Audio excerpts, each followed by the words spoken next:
બધાને જય શ્રી કૃષ્ણ, રાધે રાધે, જય માતાજી। તમે બધા કેમ છો? તમે બધા મજામાં જ હશો। આજે આપણે બનાવવાના છે સુવા અને મગની દાળનું શાક બનાવવાના છીએ। તો આપણે પહેલાં અહીંયા લઈ લઈશું। ગેસ ઓન કરી દીધો છે આપણે। હવે આપણે એમાં તેલ નાખીશું।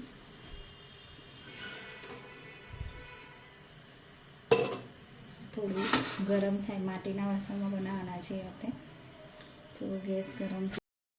હવે આપણે આમાં ડુંગળી છે એક સમારી દીધી છે આપણે મોટી, એ ડુંગળી નાખી દઈશું આપણે।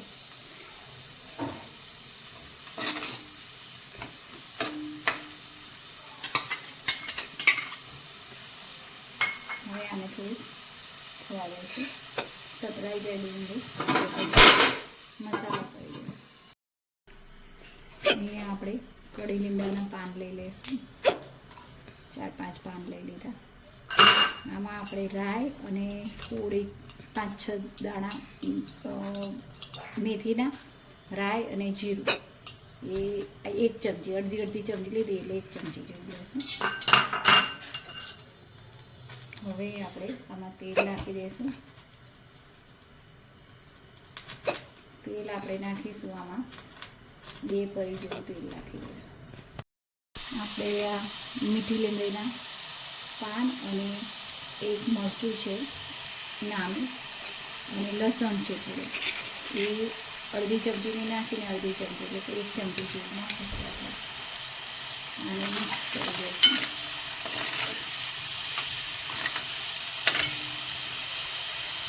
હવે આને થવા દઈશું। અહીંયા આપણે આ ચમચી 1 ચમચી મરચું લઈ લઈશું, પછી 2 ચમચી આપણે ધાણા જીરું પાવડર લઈ લઈશું, 2 ચમચી, અડધી ચમચી હતી એટલે આ 2 ચમચી થઈ। અને આ છે આપણે હળદર છે આટલી, અડધાની અડધી ચમચી જેવી લઈશું હળદર। અને આ ગરમ મસાલો છે એ થોડો 1 લઈ લઈશું, અડધાની અડધી ચમચી, 1/4 ટેબલ સ્પૂન જેટલો। હવે આ બધું મિક્સ કરી દઈશું।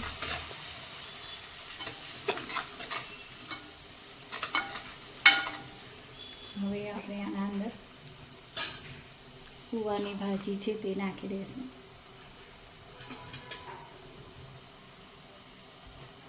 ઝીણી સમારી લીધી છે એ નાખી દઈશું સુવાની ભાજી।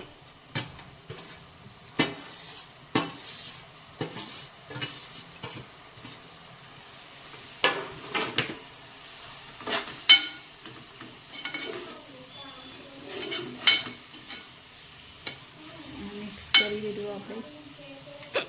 હવે આપણે આમાં નાખી દઈશું આપણે 2 ચમચા ભરીને આપણે મગની દાળ, 1 કલાક જેવી પલાળી રાખી છે આ મગની દાળ। 2 ચમચા લીધા અને આ થોડી લઉં છું એટલે મગની દાળ પર નાખી દઈશું। આપણને એવું લાગે કે થોડી વધારે લેવી છે તો વધારે પણ લઈ શકો, તો થોડી ઓછી નાખવી હોય તો ઓછી પણ નાખીશું।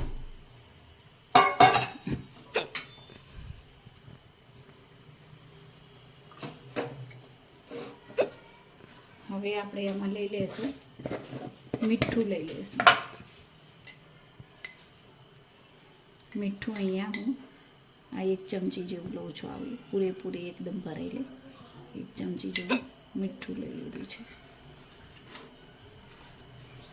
હવે આમાં ભાજીમાં તો પાણી હોય જ એટલે પાણી રેડવાની જરૂર છે નહીં। આ સહેજ એક ભાજી છે એમાં થોડું પાણી રેડી અને આ ભાજી અંદર નાખવા માટે આપણે થોડું પાણી આમાં રેડી દઈએ છીએ।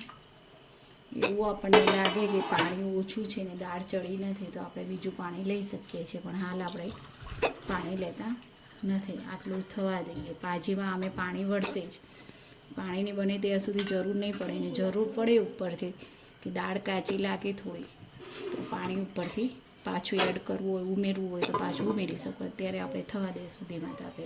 હવે આપણું આ શાક તૈયાર થઈ ગયું છે। આ એકદમ આપણે છે ને આ દાળ ચડી ગઈ છે, એકદમ આમ પીસી નથી નાખવાની, દાળ દેખાય સવારના શાકમાં એવી રાખવાની છે.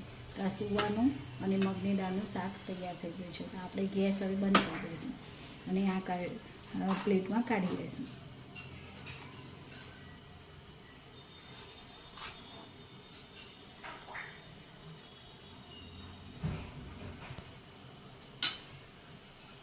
તો આ આપણે પરોઠા છે, મેં તળ્યા નથી તેલમાં, ખાલી ઘી ચોપડેલા છે, તળ્યા નથી. પરોઠા બનાવ્યા છે, આ સલાડ છે અને આ સુવાનું અને શાક છે આપણે મગની દાળનું, બરાબર.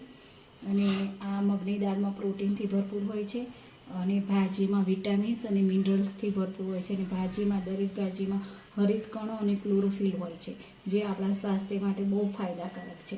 તો તમે ચોક્કસથી સવારના તમે લંચમાં બનાવી શકો છો, ડિનરમાં બનાવી શકો છો. સૂવા પણ પચવામાં બહુ સરળતાથી આપણને પચી જાય છે ને આપણે બહુ પેટના માટે, બહુ પાચન શક્તિ માટે બહુ ફાયદાકારક છે. સવા અને મગની દાળ પણ સરળતાથી પચી જાય છે, એ ભારે પડતી નથી. એટલે ઉનાળા માટે આપણે સારામાં સારું બેસ્ટ શાક આપણું સુવાની ભાજી અને મગની દાળનું શાક છે.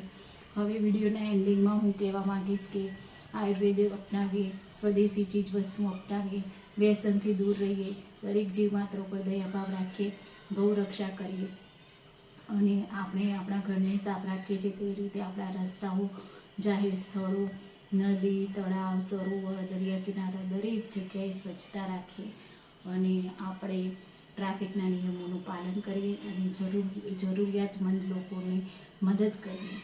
અને જય જવાન, જય કિસાન, જય વિજ્ઞાન, જય ગુરુદેવ.